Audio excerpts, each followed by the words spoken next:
That's true. Very, very true. I forgot. It's this weekend. Yeah. Wow.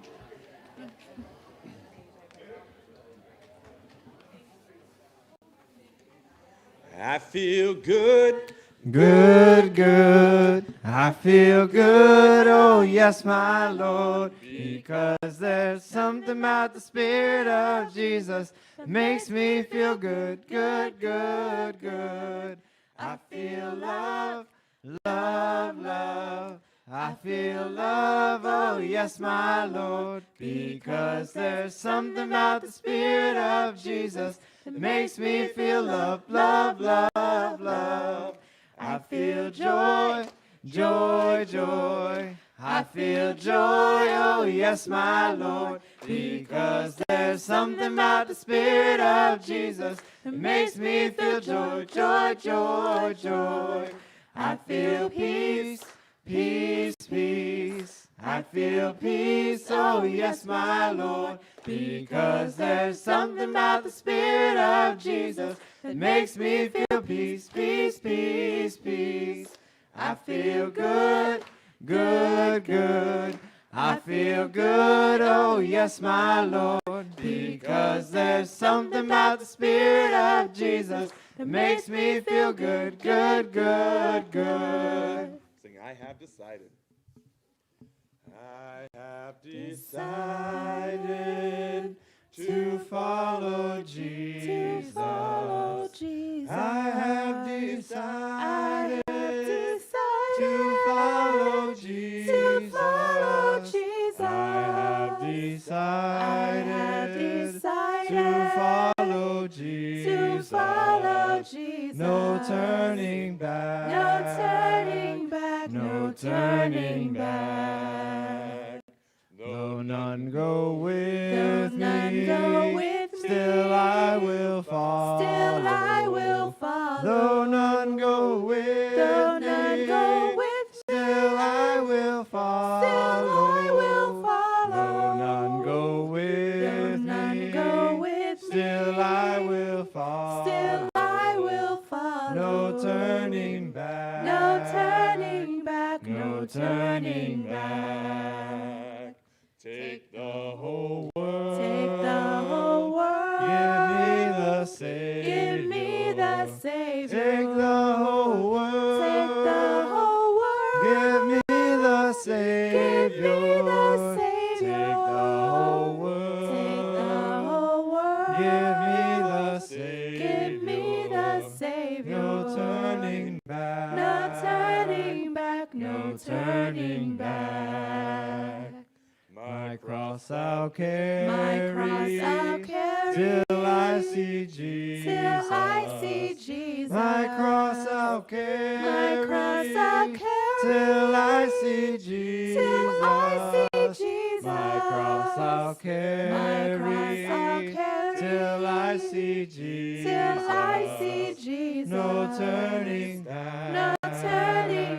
No turning back. The world Behind me, the cross before me. The world behind me, the cross before me. The world behind me, the cross before me. No turning back.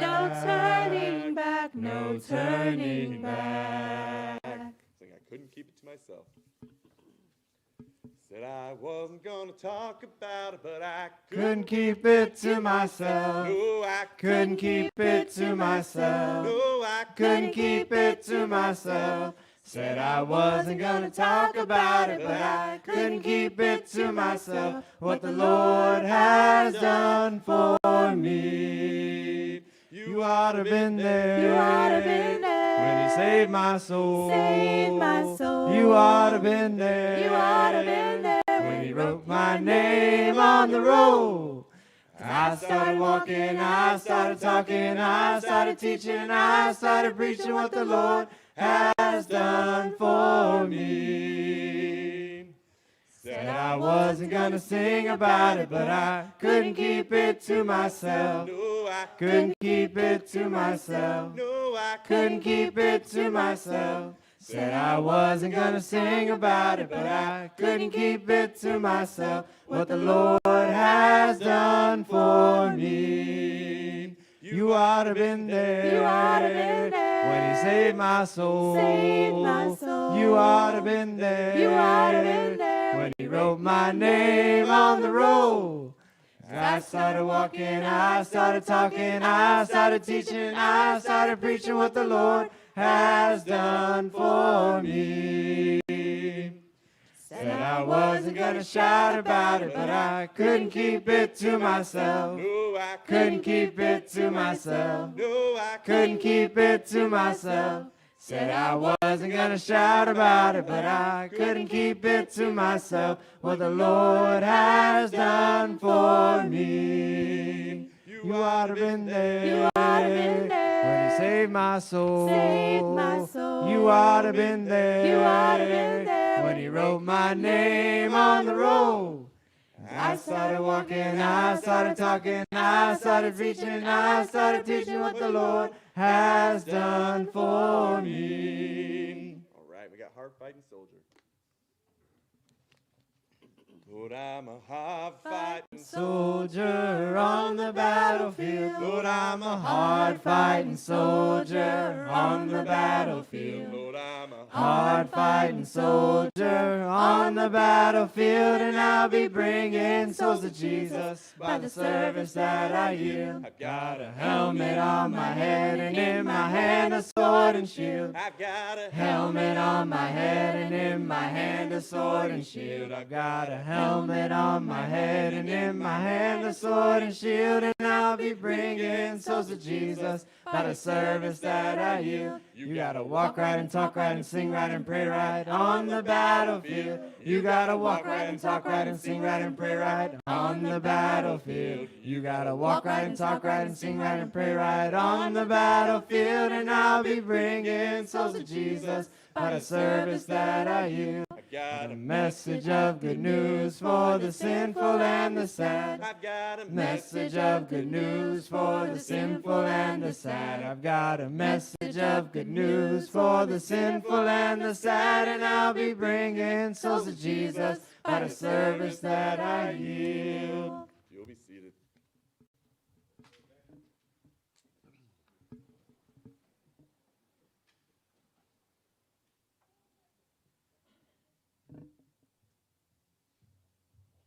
Hello, hello, hello. Good evening. All right, a few exciting announcements for you. Biggest, most important is on 4th of July. We've got our big after-service fellowship and fun.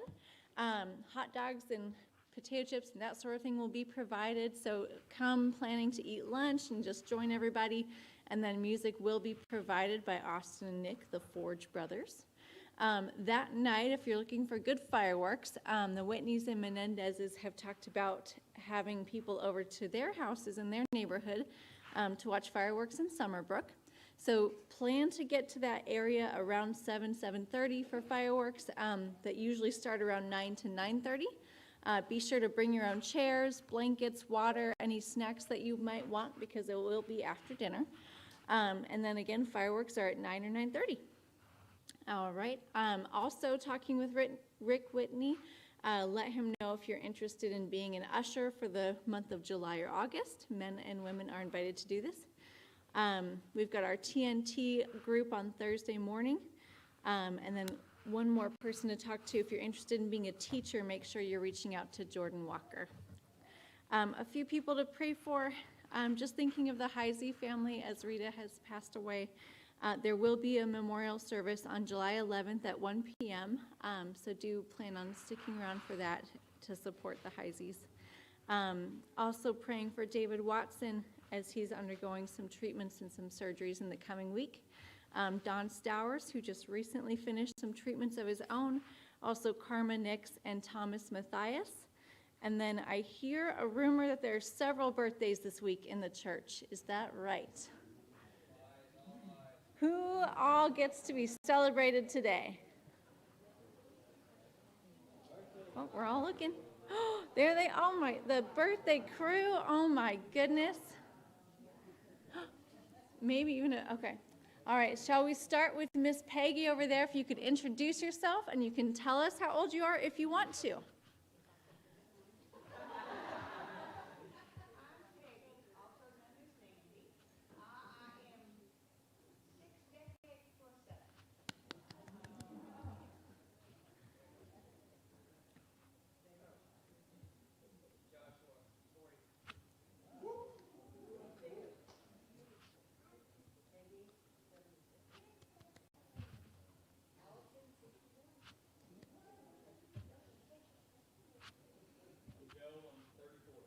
Woohoo!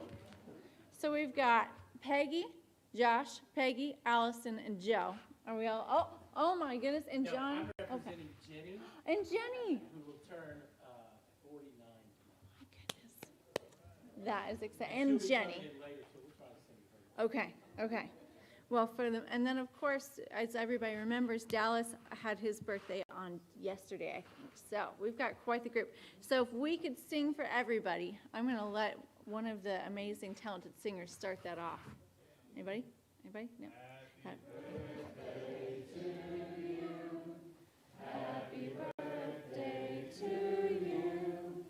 Happy birthday, dear baby Josh, Allison, Joe, and Jenny. Happy birthday to you. Woo! All right. Any anniversaries that are out there for this week? Any anniversaries? Okay.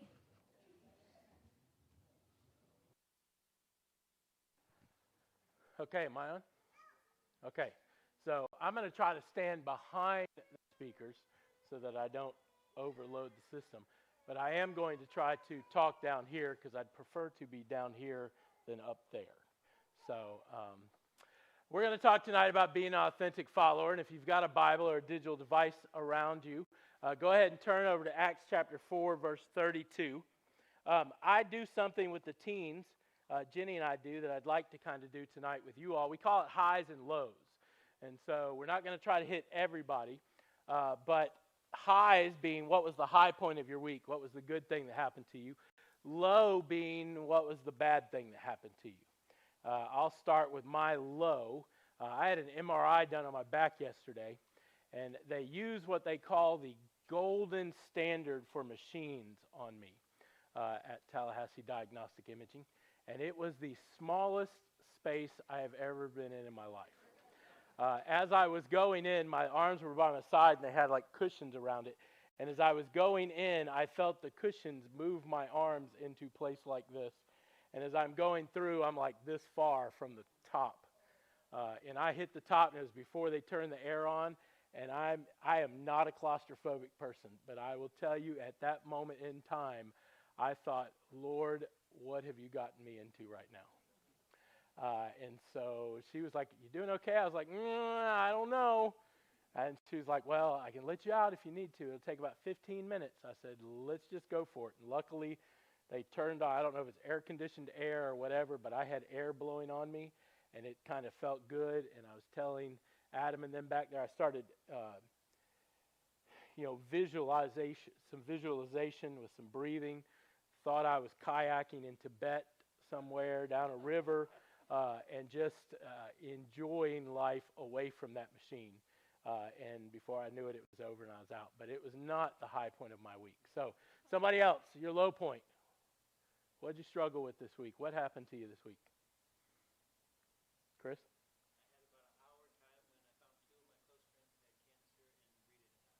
Oh, man. That's rough. That's really tough. Somebody else, low point of your week.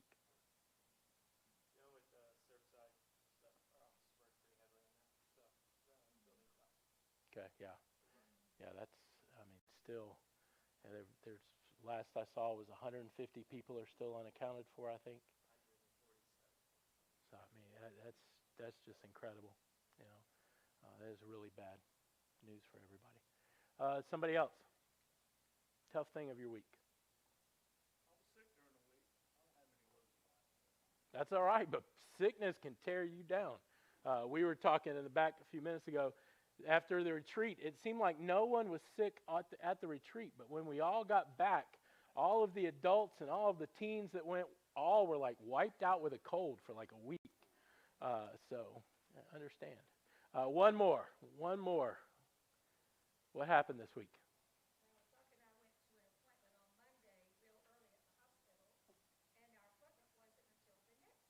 Oh. Did you at least enjoy a lunch out or something while you were out? You should have done that. All right, so high points. What were the high points of your week? Mine, I'm still not sure if I should consider it a high point or not, but I got the official invitation for AARP in the mail.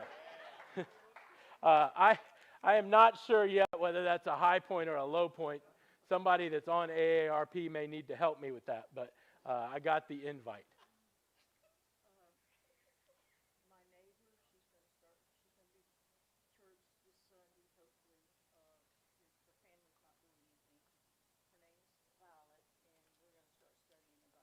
That's awesome. That is really incredible. That's good news, good news. Somebody else? I got to visit my daughter. It's up near Akron, Ohio. Okay. Last week, and so we had some really good time together. Beautiful. That's a great thing. My wife is home. That's an even better thing, isn't it? Adam?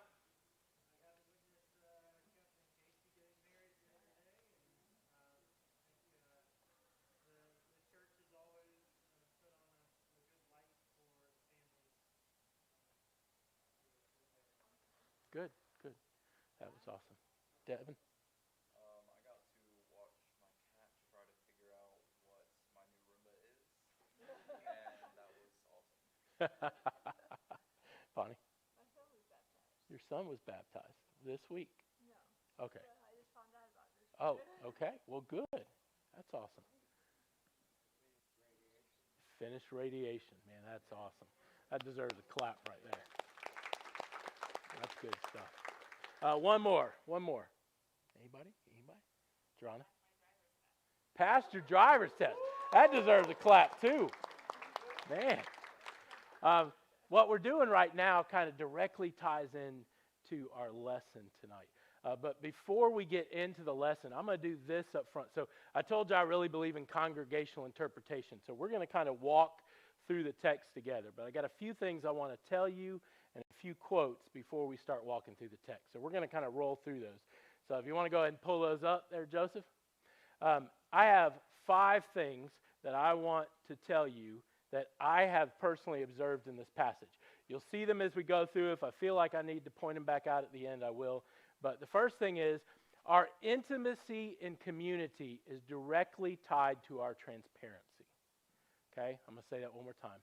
Our intimacy in community is directly tied to our transparency. We're going to see that in this passage we look at tonight. But the reality is, if I am not willing to open myself up to you, okay, and be transparent, I can't be intimate with you. I mean, it's just a fact of life.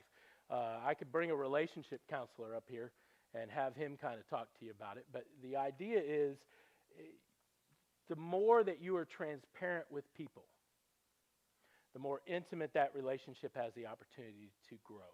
Now, can it burn as well? Yes, it can. You can be burned. And sometimes, unfortunately, we are burned in the church setting. And what we need to do is get past that burned situation. It takes a while, but we need to get past it and be at the point where we're transparent. I've shared before, I deal with depression. And for a long time, I tried to hide that. And I would come to church and just put on a smile and, hi, how are y'all doing? Everything's great. Everything's fine. Jenny and I were fighting in the car on the way to church. We fought from the moment we left home. Didn't talk for a while, but everything was great. And, I think I've shared this before, but I remember just one life group, family group night. We headed to our group, and we got there, and everybody's like, hey, how are you doing? I'm like, terrible. I fought the entire way here. And I had some brothers just kind of pull me aside and encourage me and love me and kind of help me through that. The sisters pulled my wife aside and helped her, and we grew through that experience. And I think I handled depression a little bit better than I did before. but I did. So anyway, 2, God's intention is for us to give voluntarily and graciously. Okay, again, that's one of those things we're going to see here in this passage, is that this is what God's calling is for us. When we see a need and we have the opportunity, we should naturally respond to it. It should not be let me wait for an announcement to be made, or let me wait till the person goes forward and says they need help. If we see a need and we have an opportunity, we should go. And so if we have a mom who has a kid who is screaming and crying, and you can see the frustration in her face, like, I just want a moment away from this, you can walk up and grab that baby, and if they have to scream and cry for 15 minutes while you're holding them, you let them scream and cry for 15 minutes while you hold them. But you've given that mom 15 minutes of silence. And for a mom, you can go up and ask one. That is a blessing as an opportunity. 3, sin is not just against humans, but it is always against God. One of my favorite stories is when Joseph is with Potiphar's wife, and she basically says, let's have sex. And Joseph's response to her is not just about Potiphar or about, I don't like the way you look.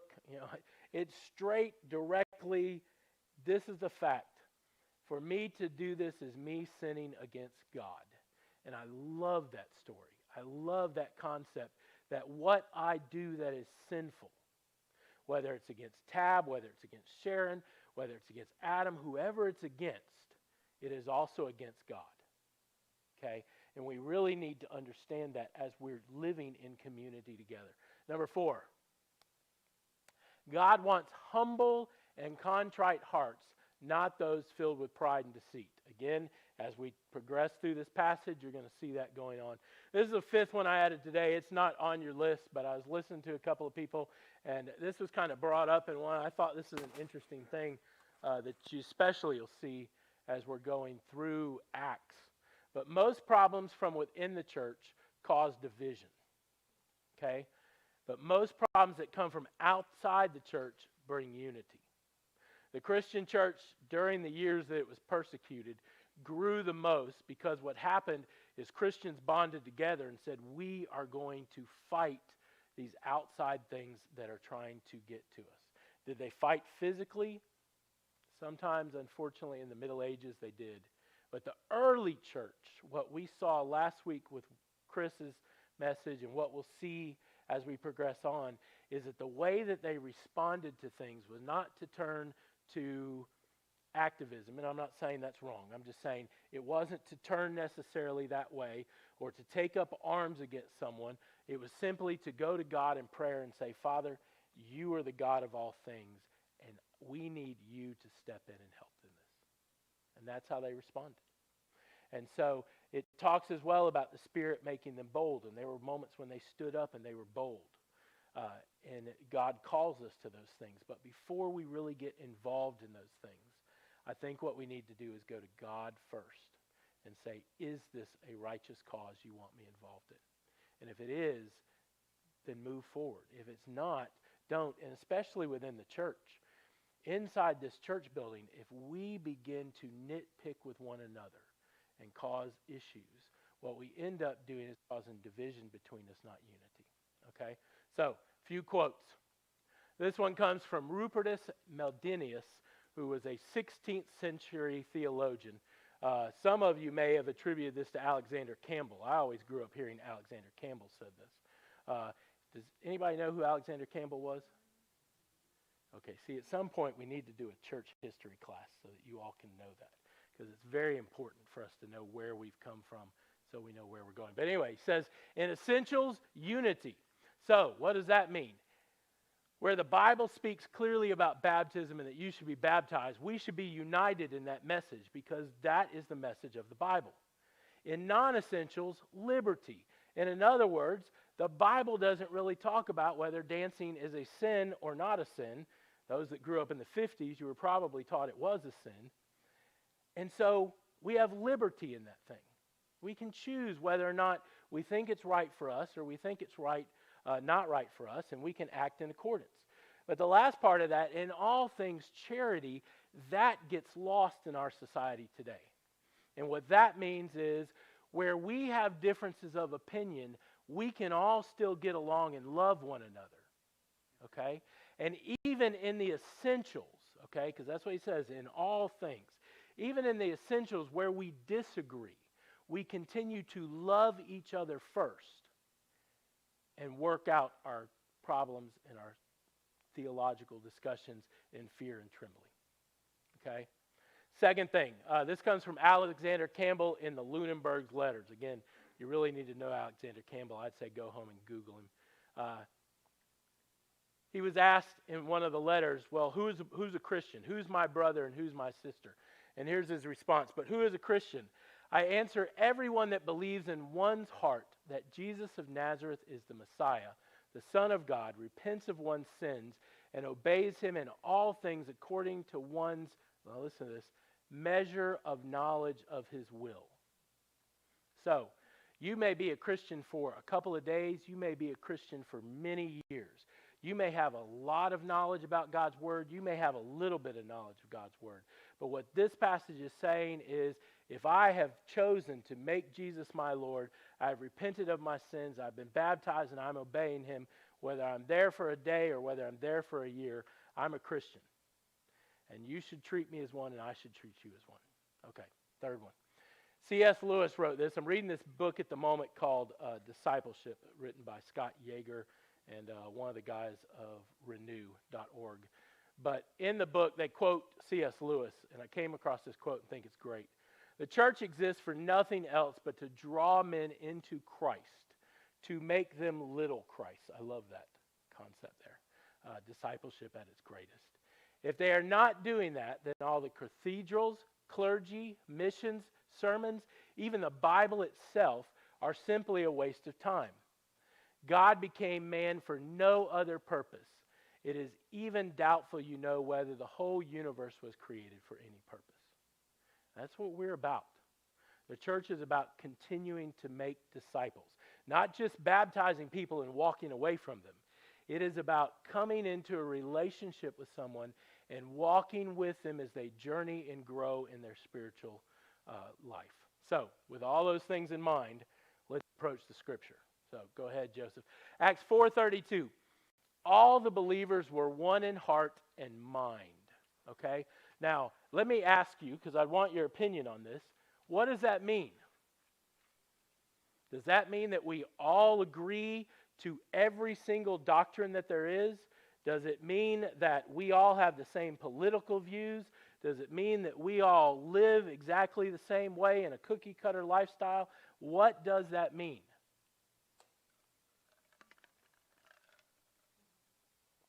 Chris? Yeah. That's one of the parts of this, and it's definitely what unified them, was their relationship with Jesus. Okay? Any other thoughts? What does it mean that all believers were one in heart and mind? Adam?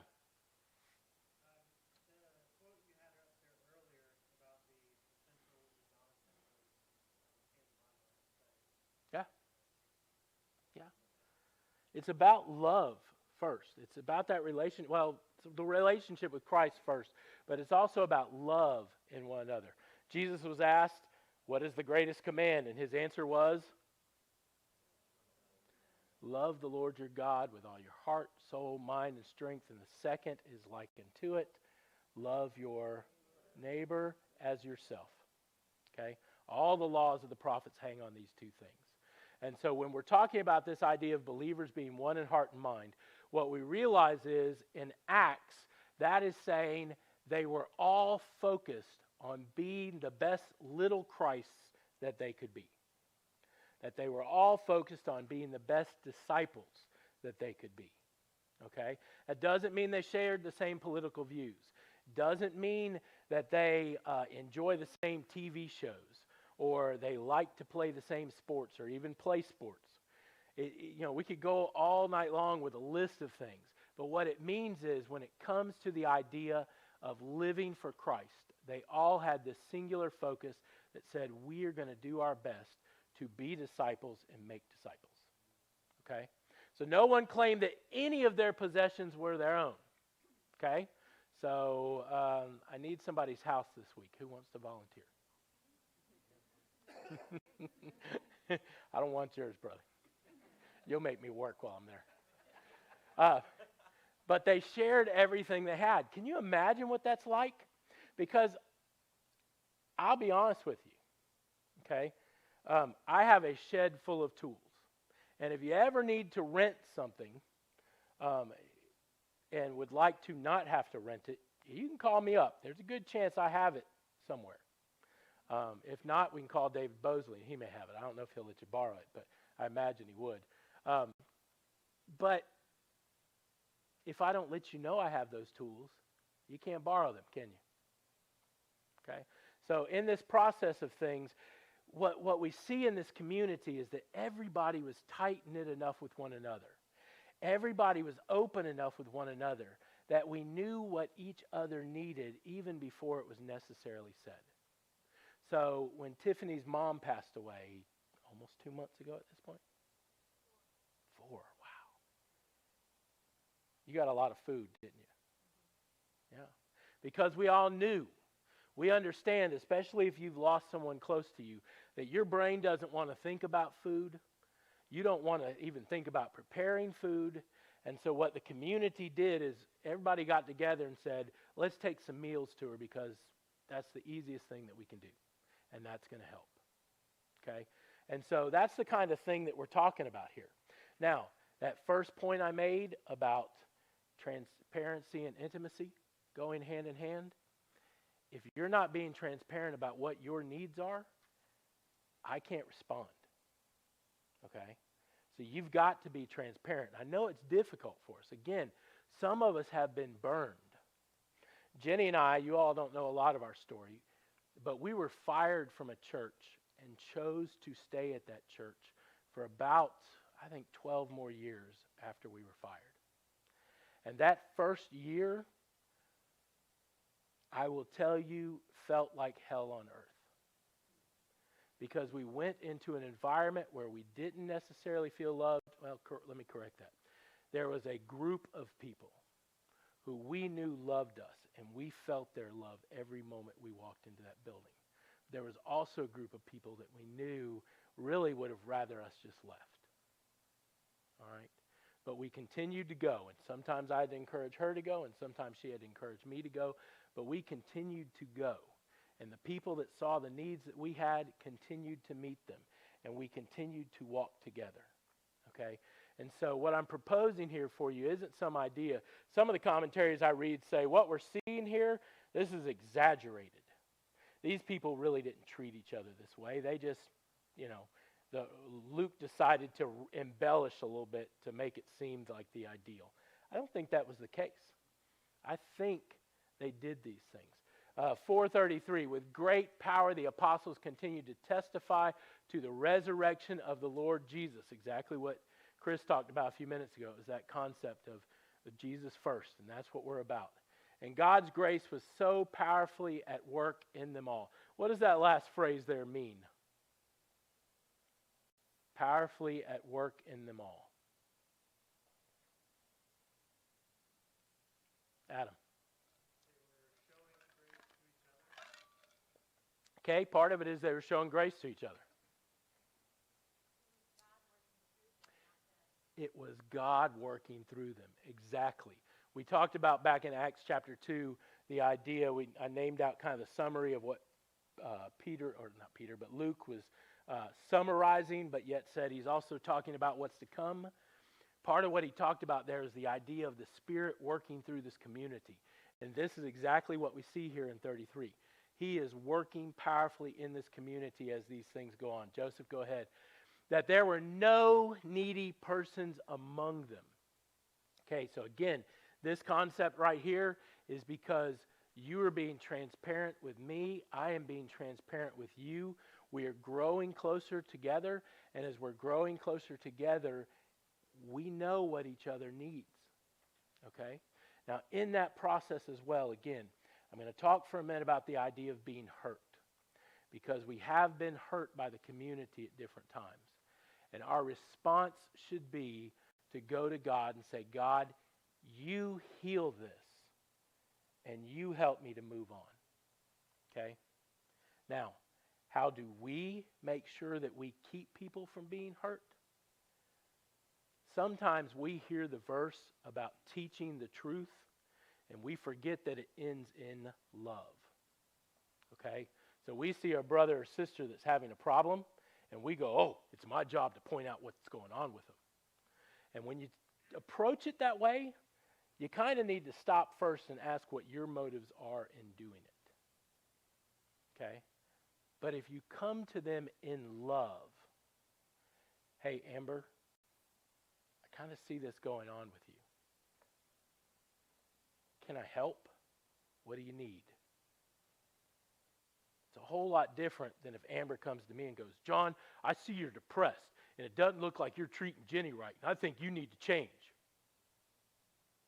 Sometimes I need to hear that. I can hear that from David because David and I have that kind of relationship. And so if David sees me get out of line, David can come to me and say, and I'm going to listen. In the same sense, with David, if David is getting out of line, I can go to him and say, brother, what's going on? We've shared those kind of intimate moments. We've had some rough patches too, but we work through it because we work through these things in love. Okay? So I want to stress that. I'm going to move on from it. From time to time, those who owned land or houses sold them, brought the money from the sales, and put it at the apostles' feet. Now, there's some commentaries that would seem to indicate that this is kind of subjugation in some way. Like, oh, the apostles are our leaders, and we're putting it down at their feet, kind of like what you would do to a king, you know. That's not really what I see in this passage. What I see is it simply saying that basically, I saw a need. I had some things at my disposal that I was willing to sell, and I took that money to Peter and the others and said, hey, I know there are people who need this more than I do. Use it. Okay? If anything, I would say you could say that they were trusting the apostles to distribute it correctly, but I don't think there's any subjugation going on there. Joseph, a Levite from Cyprus, whom the apostles called Barnabas, which means son of encouragement. Now, what do you have to do to get that title? Okay? Do you think he was yelling and screaming at people? No. Do you think he was loving brothers and sisters? Yeah. Okay? And so he sold a field he owned and brought the money and put it at the apostles' feet. That's what we know of Barnabas here. Now, we know a whole lot more as we go through Acts, and I'm not going to spoil those things. But he was a son of encouragement. And he encouraged people along their walks with God. And in this particular case, the first time we're introduced to him, we're introduced to his generosity. The fact that he saw a need before him, realized, I got this land over here. Let me just sell it, and here, take use of it. Okay? Now, what I want you to see as we move forward from here is there's a contrasting being done by Luke here of Barnabas and Ananias and Sapphira. Okay? So I want you to keep those things in mind as we go through this. Now, a man named Ananias, together with his wife Sapphira, also sold a piece of property. So they sell it. Okay? Hey, we got property over here too. Let's sell it. Here's the part. This is where we all get caught. With his wife's full knowledge, he kept back part of the money for himself, but brought the rest and put it at the apostles' feet. Now, let's just stop there for a moment. Soak that in and ask, why? I always like to interact with the text. Why did he choose for he and his wife to sit down and go, hey, we just sold that land for 50 grand. Let's say we sold it for 30. And give 30 to the church and keep 20 for ourselves. Now, again, for you, why?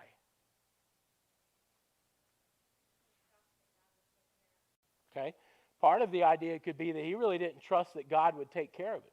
Maybe he and Ananias thought, or he and Sapphira thought, hey, we need a little money for later in life. Let's just keep this back. So that's a possible answer. Bryce. Just what? Selfishness. Buddy, Why do they deserve this? Let's give some, but let's not give all. Well, I think as it goes on, he was seeking the approbation of the people in the church. Yeah. Congratulations for doing this while that wasn't his true motive. I mean, generosity was not his motive. Yeah, I think that's right. I think right there, part of what we're seeing going on here is him saying, well, I want Don to think good of me. And so for Don to think good of me, let him think I gave all the money I had here. I want Joanna to be impressed with me when she sees me. I'm a good leader, and a good leader, I give money. I do things. What is that called? Pride. See, I think what we're dealing with here with Ananias and Sapphira is a pride issue. They wanted to look good in the eyes of everyone else. So their motives for giving were not true motives. It wasn't, let me give out of my heart, out of the love I have. Let me just simply choose to say I did a good thing, but not quite do it. They're doing a good thing. Okay? But let's move on and see what he says. Then Peter said, Ananias, how is it that Satan has so filled your heart that you have lied to the Holy Spirit? So, Peter's putting this blame on not just Ananias, but Satan. He's saying, look, there are times in the church we can say, nope, that's just me. I'm selfish, I'm sinful, I'm choosing to do this. But in this case, Peter looks him dead in the face and says, you did this with the help of Satan. Man. You imagine that? Think about your own sin for a moment. And think about how many times you might say within those moments that you allied yourself with Satan and not God. I'm not going to ask for hands, but I want you to think about those for a moment. Those times where you truly have planned and done something, realizing what I'm doing right now is totally against what God would want me to do, but I'm going to do it anyway. Have kept for yourself some of the money you received for the land. So Peter had some kind of divine revelation here that led him to know you're not doing something quite right here. Go on to the next verse. Didn't it belong to you before it was sold, and after it was sold, wasn't the money at your disposal? What does that mean?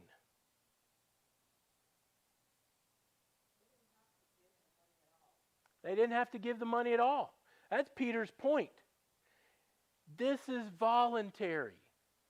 You don't have to give your money. You didn't have to choose to bring it before the church. You could have sold the field and simply kept the money yourself. Again, it points back to that pride thing. You wanted to look good in front of others. So go back. What made you think of doing such a thing? You have not lied to just human beings, but to God. God who knows everything and sees everything. The two of them sat down with one another and said, hey, let's make ourselves look good and give money. Let's hold this much back. They may have even given 90% of what they got and only kept 10%. What's the point with that? That's okay. If they chose to only give 75% of what it was, that's okay. But their choice right here and right now was to try to deceive the body, to try to deceive God, and in doing so, make themselves look better. And God sees that as a sin. Now, I want to turn it back for a minute, because I want you to think about this. Is it a sin when we know that we have a lot of things going on in our life that we are struggling with, and we walk through that door, and a brother or sister stops us on the way in and says, how are you doing? And we go, life is great. Couldn't be better. Things are wonderful. And our life is falling apart. Now, I said that. That's an ideal. It'd be great if we all walked in and said, nope, life is terrible. Here's what's going on. And we shared with one another, and we were able to pray with one another, and we were able to work past it. But here's the other side of it that I will tell you. Jesus came to this earth for everyone. He chose 12 disciples to be near him and to help him in his work. He chose 3 of them to be very intimate with. Okay? And so in our lives, we have a body of believers that we love and care for, and they should love and care for us. And our needs should be met with one another. And it would be great if we could share everything with everybody. It's also a little bit on the unrealistic side, really. But there should be a group within this body that you can share things with. And that's not you share that with that person and that person goes, I think Chris and Allison need to know about this. Or I think John needs to know about this. Or, oh, I'm going to pray about this in my other group. Mm-mm. This is someone has come to you and been transparent about something that's going on in their life. And you need to treat that like it's a fragile and precious thing that you have now been given and you are now taking responsibility for. Okay? I like the illustration, Galatians. I'm trying to remember how the verse goes. But Paul is talking about helping each other. And he talks about carrying each other's load. Burden and load is the way it's listed. And the way that that kind of reads in the Greek is the idea of a backpack or a boulder. Okay? So God's given us all our backpacks to carry. And that's my backpack. And I choose what I put in that backpack, and it's mine to carry. Okay? But sometimes I'm given boulders. And I can't deal with that boulder on my own. And so I need to bring other people together with me to help me move that boulder along. Does that all make sense? And so in doing so, God puts different people into our lives, and in that, we share life together. And we are very, very intimate with one another. We're intimate with the body, but we are very, very intimate with what we call here family groups. And so what I would tell you is if you're not part of a family group, start a family group. Go to Chris or Mitch and say, hey, I'm interested in being a small group leader because I want a group of people I can hang out with and share life together with. And do spiritual things with, and do service type things with, and do fun things with, and enjoy. And I was told I'm not supposed to really keep talking about how great my life group is because people are wanting to come to my life group, and we're getting big and almost needing to split kind of thing. And so, but in that, our life group sometimes just chooses to go out to eat on Sunday after church. We just all gather together and go somewhere like walk-ons. We're there an hour, hour and a half together, talking, eating, enjoying fellowship, and then we split. And then sometimes we go and we hang out at a park together. Sometimes we just go to the Burkhead's house and we meet. And some moments it's filled with spiritualness, and some moments it's filled with times of prayer. And all of those kind of things can be yours if you choose to get together. If you are looking for a group to be a part of, I would tell you to go to Chris and ask Chris what groups are available. Again, if there's not one, you can start one. They're very easy to start. You just kind of ask a bunch of people to get together. You get together. Our group, we just go through a passage. And I'm real simple with things. I read the passage or we read it together. And I just go, okay, what's everybody think about the passage? And Kevin will start speaking, David will start speaking, and I'll chime in. My wife will chime in, Sean will chime in, and we'll just keep going.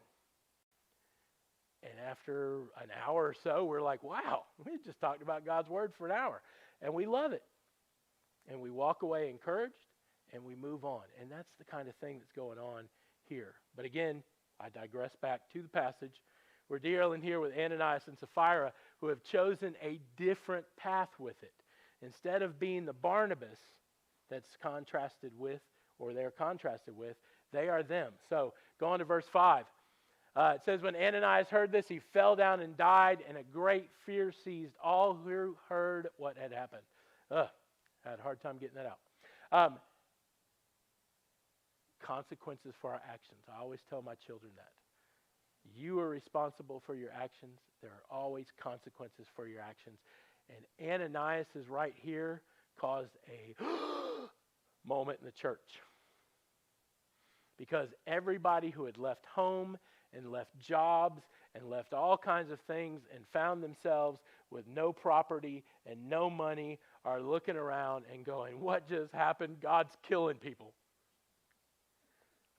And they're all freaking. Go ahead and move on. Some young men came forward, wrapped up his body, carried him out, and buried him. Okay? This all happens, go ahead to the next verse, within a span of 3 hours. Memorial services were quick back in that day. After 3 hours later, his wife came in not knowing what had happened. So obviously the gossip chain in this church was not fully engaged at this moment in time because she had no idea. She walks in. Peter asked her, tell me, is this the price you and Ananias got for the land? Okay? So when I was like in 12th grade, good student, didn't skip school that often. I took my sisters with me to school. Showed up one day. I walked to my locker, and my best friend says, you know what? Today would be an awesome day to go to the beach. I lived in Daytona. And I said, you are absolutely right. Let's go. My sister had a class in the second story that overlooked the parking lot that I was parked in. So she saw me leave. And when I got home, both my sisters are running out to the car going, how was school today? I knew right there. They knew. And I wasn't going to fall for it. So I simply said, I didn't go. Their faces, jaws dropped. Oh no, we don't get to rub this in. We don't get to tell mommy's lying. I kind of feel this. Now, it could just be my experience with things. But that's what I feel like is going on here. Peter is giving her an opportunity to step forward and go, I am sorry I messed up. This is not the amount of money we got for this land. What does she say? Yes, she said, that is the price. Let's move on. Peter said to her, how could you conspire? Okay, who's she conspiring with? Her husband. They went in together on this.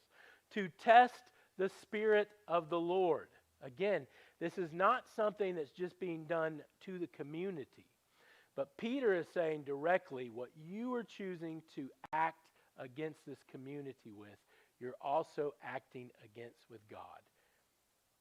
If you want an argument, so I wrestled during my undergrad degree, which is in Bible, with the concept of whether or not churches should still practice disfellowship. Wrestled with it. What's the purpose of it? Why does it exist?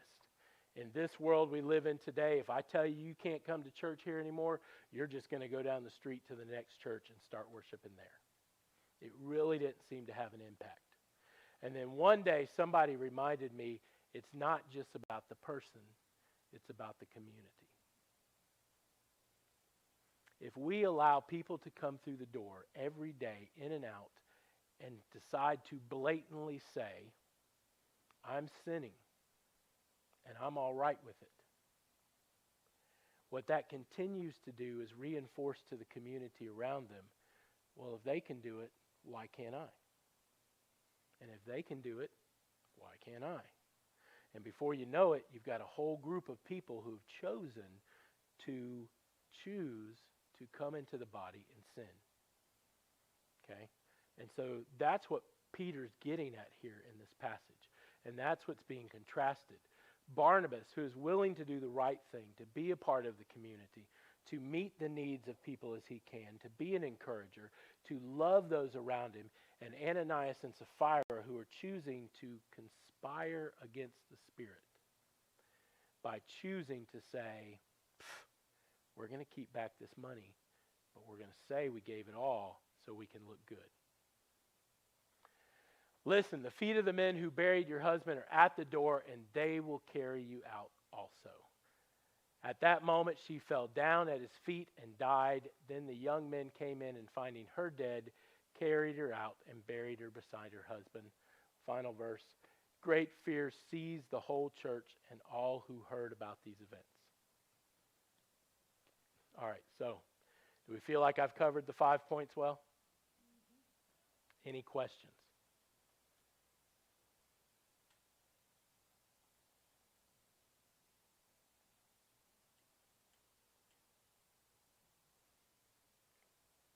Oh,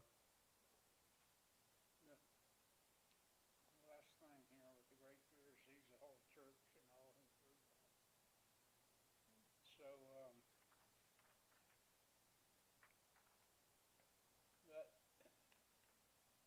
kind of says that there are a lot of people there that didn't feel that they were being truthful. that may. So, I mean, it's like, if they were all truly part of the body, then why would there be part? Well, I think in some ways you had some people who fully didn't understand what went on. All they heard was, hey, did you hear that Ananias and Sapphira went in to see Peter this afternoon and they ended up dead? Oh, wonder what happened there. And then the rumor mill starts and things get out there and people start going, God's just striking people down. And the next thing you know, people are starting to think, whoa, wait a minute. I don't know if I was quite right with that, or I don't know if I gave enough, or I don't know. We start having all kinds of questions when we really get scared. And I think that is happening. And I think, again, that's a consequence of Ananias and Sapphira's actions. With Barnabas, you see needs being met and good things happening. With Ananias and Sapphira, you see consequences. You see a church that is struggling and wondering what's going on, and some confusion that's there. And it's all because of their sin. And I think, again, for us, that is a warning that part of the job of the body, it's definitely a job of elders. And hopefully at some point in the near future we will have some elders. But it is the job of the elders to shepherd and protect a flock. To help sin stay outside the door. Not sinners. Sinners who are willing to seek God are welcome to come in. But we want people to learn to leave sin at the door. Do they always leave it in the beginning? No, they don't. And that's where we love people through things. Okay? But if you don't hear any other thing that I'm saying tonight, hear this. This whole process is about love. It's our love for our Father, who loved us enough to send His Son. And it's about the love that we share with one another. And if we choose to act in a way that is not first finding its foundation in love, then our motives are not right. And we need to make sure our motives are right first before we act. So what's a way that we can do that? Jesus talked about the plank and the speck. I've got a plank sticking in my eye. So for a long time, I didn't treat my wife like a husband should. Now, let's not go around, I didn't beat her or anything like that. Let's make sure that doesn't get around. But I yelled at my wife. I berated her because I did not feel good about myself. And because I did not feel good about myself, I felt like she couldn't feel good about me either. And so that drove me to feel even worse. And I took it out on my wife, and I took it out on my children. And luckily I had brothers and sisters who helped me see that that is not the right way to live. And that is not the right way to treat them. I will be honest with you that there was a period of time not too long ago that Bryce wrote me off as a father. I don't want anything to do with you anymore. You're not a man I want to follow. You don't set the right example. And that broke me. Today, Bryce and I have a wonderful relationship. And it's because, again, some brothers and sisters came alongside me and said, you're not giving up here. I had a wife who looked at me and said, you're the parent here. He can say he hates you and that he doesn't love you, but it's your job to move forward with this. See, this is one of those moments I'm being transparent with you about my life. Because what I want you to understand is, if you need someone to talk to, I am willing to listen and love you. Does that mean I'll agree with everything you tell me? Nope. But it means in love, I will say to you, that sounds to me like something you need to work on. How can I help you work on it, and how can we work on it together? I've gone way over. So our discussion question times, if there's any homework, what I would say is find somebody in here, get together at a coffee shop this week sometime, and work through those 3 questions. If you can't do it that way, call somebody on the phone this week and say, hey, I thought maybe if you had 10 or 15 minutes, we could sit down and talk about these questions. Just over the phone. Some of you are Zoom maniacs, so, you can get on Zoom and Zoom with one another. But you can do those things. But as we end tonight, what I want you to understand from me is I keep hearing from different people that there are a lot of people in the church that would like to study the Bible with someone. I have one child left in my house, and he works from 12 to 9 most nights. So I get off and have several hours at the end of the evening that I could do some Bible study. And so if you have a single question you'd like answered, I'd be glad to meet with you at a coffee shop or someplace and talk about it. If you would like to study over serious things that you just have questioned, I am willing to study with you. Know that I will be honest with you. If I don't know the answer, I'm not going to try to make it up. But I carry around with me on my pad, I have this great Bible program called Logos. And I currently have about $10,000 worth of commentaries and fact books and all kinds of things that are right here at my disposal. And so whether I can immediately produce that answer for you, or whether or not I have to say, why don't we get together in a week and I'll have those answers for you, I'll have them. By the way, my wife said I probably should not mention it because I've not asked anybody, but so far nobody's taken us up on the El Jalisco night. So I will remind you all once again, Monday night, usually sometime around 6. You want to meet this week, brother? All right. Let's say 2 weeks, because I'm not certain if we'll be back from my mom's. We're coming back on Monday, but I'm not sure if we'll be back by 6. So 2 weeks from now, we'll meet. But if you'd love just to get together, hang out, fellowship, I get to know you, you get to know me, get to know my wife. Like I said, El Jalisco around 6:30 on Monday nights is usually where we're at, enjoying some 99-cent tacos. And that's a great time, although my doctor may think that I shouldn't probably be eating tacos. So anyway, I love you all. I wish I knew all of you better. I hope to get to know all of you better. Bonnie, do you have a question? Okay. And so go with God and be blessed.